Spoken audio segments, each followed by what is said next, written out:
दोस्तों नमस्कार। आज मैं आपके सामने फिर से एक बहुत महत्वपूर्ण जानकारी लेके आया हूँ।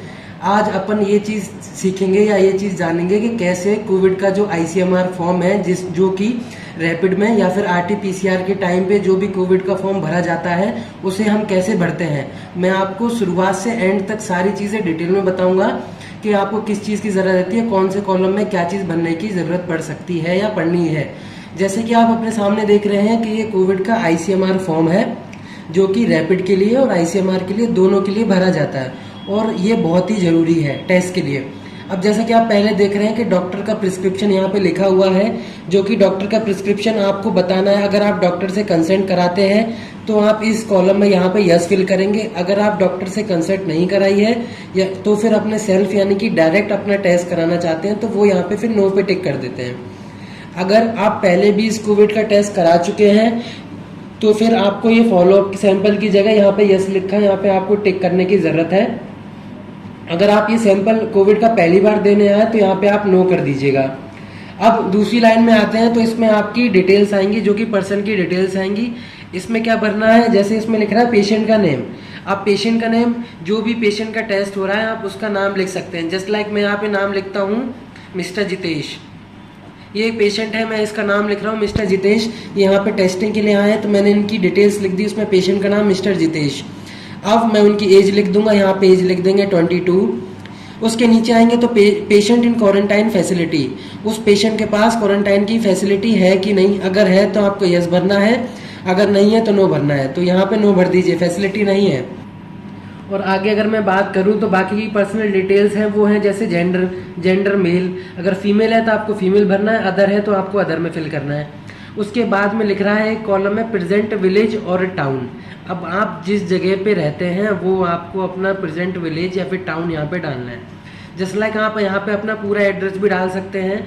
जैसे कोई अपना पूरा एड्रेस डाल रहा है 471B race camp colony Firozabad, बाकी का डिस्ट्रिक्ट में आपको आप ये डाल सकते हैं कि डिस्ट्रिक्ट आपका कौन सा पड़ रहा है, वो फिरोजाबाद पड़ेगा। स्टेट आप अगर जैसे लाइक एग्जांपल मानो तो फिरोजाबाद जो है वो उत्तर प्रदेश में आता है, तो आप यहाँ पे उत्तर प्रदेश लिख सकते हैं। बाकी उसके नीचे एक और कॉलम है प्रेजेंट पेशेंट एड्रेस। ये चीज़ है कि आप इस समय वर्तमान में किस जगह रह रहे हैं। तो आप वर्तमान में जिस जगह रह रहे हैं वहाँ का एड्रेस आप यहाँ डाल सकते हैं। जस्ट लाइक पेशेंट रह रहा है गोपी कॉलोनी सेक्टर 19 फरीदाबाद, तो यहाँ पे आप उसका प्रेजेंट एड्रेस ये था तो आप यहाँ पे उसका प्रेजेंट एड्रेस डालेंगे। जैसे कि आप ये नीचे देख रहे हैं यहाँ पे पिन कोड लिखा है, तो फिर पिन कोड आप यहाँ पे क्या डालेंगे, जो भी आपका प्रेजेंट एड्रेस है। जस्ट लाइक यहाँ का पिन कोड है 121002, तो आप अपने यहाँ पे पिन कोड डाल देंगे। अब अपने राइट साइड में आएंगे तो यहाँ पे एक मोबाइल नंबर का ऑप्शन भी दिया है। मोबाइल नंबर पे आपका जो भी नंबर है मोबाइल नंबर वो आप डालेंगे। जस्ट लाइक 94110860 एसेट्रा, जो भी आपका फुल नंबर होगा वो आप यहाँ पे डालेंगे, अपना 10 अंकों का नंबर। उसके नीचे जो भी मोबाइल नंबर जिसका भी आपने ऊपर यहाँ पे मेंशन किया है तो वो किसको बिलोंग करता है। अगर सेल्फ का नंबर है तो सेल्फ पे टिक करना है, अगर किसी भी फैमिली मेंबर का नंबर है तो फैमिली मेंबर पे टिक करना है। उसके नीचे एक ऑप्शन है, नीचे कॉलम है नेशनलिटी का।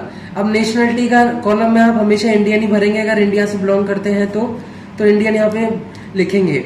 उसके नीचे यहाँ पे एक और कॉलम है downloaded Aarogya Setu app. If अगर आपने आरोग्य सेतु ऐप डाउनलोड कर रखा है तो फिर आप यहाँ पे यस टिक करेंगे, अगर आपके पास नहीं है डाउनलोड तो फिर आप यहाँ पे नो टिक करेंगे। बाकी का ऊपर का ये फिल करने के बाद में नीचे एक बहुत ही जरूरी चीज है जो कि है आधार नंबर। आधार नंबर बहुत ही जरूरी है क्योंकि ये आधार नंबर आपके आरोग्य सेतु ऐप से डायरेक्ट लिंक है जो कि उससे कनेक्ट रहता है। तो फिर आप यहाँ पे अपना आधार नंबर भरेंगे। जस्ट लाइक मैं आधार नंबर भर रहा हूँ इस पेशेंट का 222433217543। ये इसका आधार कार्ड नंबर है, वो फिल करना आपको बहुत ही मैंडेटरी है। उसके नीचे पासपोर्ट नंबर दे रखा है, पासपोर्ट नंबर फिल करना जरूरी नहीं है, ये ऑप्शनल में है, आप चाहो तो भर सकते हो वरना जरूरी नहीं है। इसके बाद में एक चीज आती है, वो आती है specific specimen information from referring agency. ये हमारा काम नहीं है, ये वाला कॉलम जो होगा वो भरेगा आपका लैब। क्या आपने नेजल स्वैब लिया है, थ्रोट स्वैब लिया है, ये आपका लैब का काम है, लैब भरेगा, आपको भरने की जरूरत नहीं है। उसके नीचे आ जाता है पेशेंट कैटेगरी, कि पेशेंट अगर टेस्ट करवा रहा है तो इन सब में से कौन सी कैटेगरी में पेशेंट आता है। जस्ट लाइक पहली कैटेगरी जो है के symptomatic international travel in last 14 days. अगर कोई पेशेंट लास्ट 14 डेज में इंटरनेशनल ट्रेवलिंग करके आया तो यहाँ पे टिक होगा, वरना यहाँ पे क्रॉस होगा। या फिर सेकंड है, अगर कोई पेशेंट किसी कांटेक्ट में आया है, किसी लैब के कंफर्म केस के पॉजिटिव पेशेंट के कंफर्म में आया है या कांटेक्ट में आया है तो इस पे आप टिक करेंगे, वरना यहाँ पे भी क्रॉस करेंगे। उसके बाद में थर्ड जो कैटेगरी है वो ये है कि अगर आप कोई हेल्थ केयर वर्कर हो या फ्रंटलाइन वर्कर हो और आपको टेस्ट करवाना है तो यहाँ पे टिक करोगे, अन्यथा क्रॉस करोगे। ऐसे ही नीचे सीरीज वाइज चलते जाएंगे। तो आपको कोई भी सीवियर एक्यूट रेस्पिरेटरी डिसीज है तो उसके लिए आप यहाँ पे टिक करोगे, अन्यथा यहाँ पे क्रॉस करेंगे। ऐसे ही किसी भी कोई भी हाई रिस्क कॉन्टेक्ट में आप अगर आए हो या फिर किसी फैमिली मेंबर को निकल आया है साथ में किसी को भी पॉजिटिव तो यहाँ पे टिक करोगे, वरना अन्यथा यहाँ पे भी क्रॉस करोगे। ऐसे ही यहाँ पे कोई भी किसी पेशेंट के टच में है लेकिन उसको कोई भी सिम्टम्स नहीं है तो फिर यहाँ टिक करोगे, अन्यथा क्रॉस करोगे। ऐसे ही कोई भी पेशेंट है जिसको सिम्टम्स है और वो हॉस्पिटल में आया है अपनी जांच कराने तो वो यहाँ पे टिक करेंगे। मोस्ट ऑफ द कॉलम यहाँ पे टिक करते हैं पेशेंट्स फॉर्म भरते टाइम। उसके नीचे अगर कोई वुमन प्रेग्नेंट है या लेबर में है, नियर लेबर में है तो फिर आप इस कॉलम में टिक करेंगे, नहीं तो यहाँ पे भी क्रॉस करेंगे। उसके बाद में नेक्स्ट जो कैटेगरी है उसमें यह है कि कोई भी पेशेंट माइग्रेंट होके आया फिर किसी और जगह से किसी और जगह पे ट्रेवल करके आया 7 दिन के अंदर अंदर इंडिया के अंदर तो फिर आप यहाँ पे टिक करेंगे, अन्यथा क्रॉस करेंगे।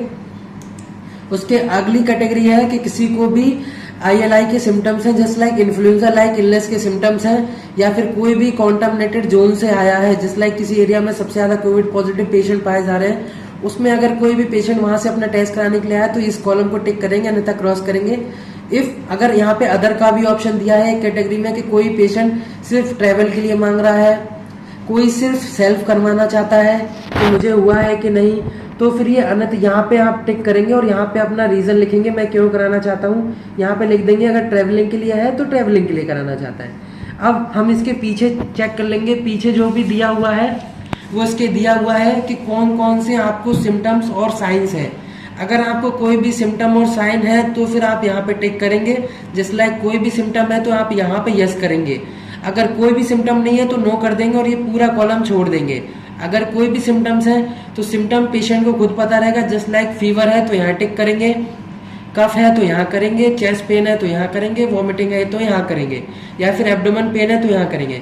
जैसे जैसे ये कैटेगरीज दे रखी है वैसे वैसे सिम्टम्स अगर है पेशेंट को तो टिक करेंगे। और उसके बाद में एक और नीचे लाइन है date of onset of first symptom, यानी कि उस पेशेंट को फर्स्ट सिम्टम यानी कि फर्स्ट साइन कब आया था। अगर फीवर आया था तो पहले सबसे पहले कब आया था, जस्ट लाइक आज की डेट से पहले उसको 2-3 दिन पहले आया था तो मान चलिए 22 या 23 तारीख को सिम्टम आए थे तो यहाँ पे 23 तारीख डालना है, यहाँ पे मंथ डालना है, यहाँ पे ईयर डालना है। तो 23/04/2021 तो पहला सिम्टम जब भी आया उसकी डेट यहाँ पे डलेगी। उसके इस साइड में आ जाएंगे तो फर्स्ट सिम्टम आया था वो आपको लिखना है, जस्ट लाइक फीवर आया था तो फीवर लिखना है, कफ आया था तो कफ लिखना है। उसके नीचे वाली लाइन में अगर हम पढ़ लें तो उसके नीचे वाली लाइन में ये है कि आपको सेकेंडरी डायग्नोसिस कौन कौन से हैं, जस्ट लाइक इनके अलावा आपको डायबिटीज भी है, हाइपरटेंशन भी है, कोई हार्ट डिसीज है या लीवर डिसीज है। अगर इनमें से अलग से कोई डिसीज है या कोई साइन है, अगर डायबिटीज है तो आप इस पे भी टिक करोगे। अगर इन सिम्टम एंड साइन के अलावा कोई चीज है आपको पहले से है तो, या फिर हाइपरटेंशन बीपी की बीमारी है तो यहाँ टिक करोगे, अन्यथा यहाँ ये कॉलम आप नील करके छोड़ दोगे अगर कुछ नहीं है बीमारी तो। उसके नीचे एक और कॉलम है वो है हॉस्पिटलाइजेशन डिटेल्स। अगर कोई पेशेंट हॉस्पिटल में भर्ती है या एडमिट है तो ये कॉलम भरने की जरूरत है, अन्यथा भरने की जरूरत नहीं है। अगर आप भर्ती हैं तो उसमें यस करोगे, अगर आप हॉस्पिटल में भर्ती नहीं हो और बाहर आउटसाइड से टेस्ट कराने आए हो तो आप नो पे टिक करोगे। अगर भर्ती हो तो यहाँ पे यस पे टिक करोगे। आपको एक हॉस्पिटल की ID number, IP number, MR number दिया गया होगा, वो आपको यहाँ फिल करना है।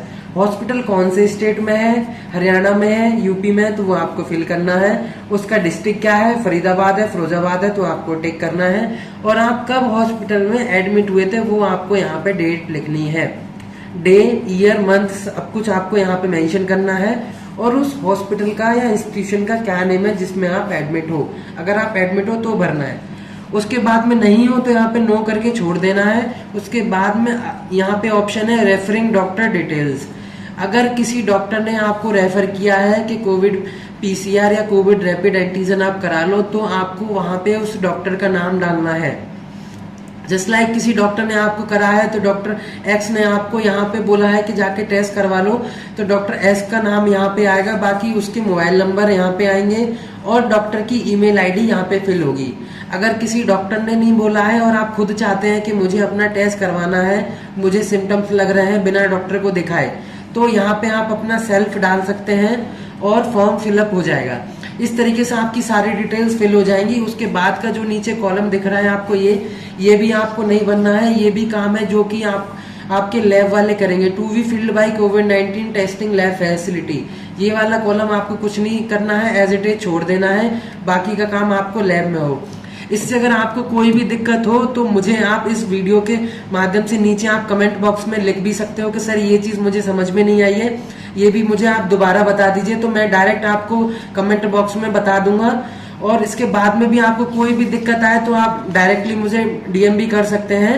इसके बाद में अगर ये मेरी जानकारी अगर आपको अच्छी लगी हो तो इसको ज्यादा से ज्यादा शेयर करना, ताकि लोगों को पता चले कि आईसीएमआर एक फॉर्म भरा जा रहा है जो कि कोविड टेस्टिंग के लिए है, रैपिड और पीसीआर के लिए, ताकि उनको भरने में कोई दिक्कत ना आए। और इस वीडियो को ज्यादा से ज्यादा शेयर करें और लाइक करें। धन्यवाद।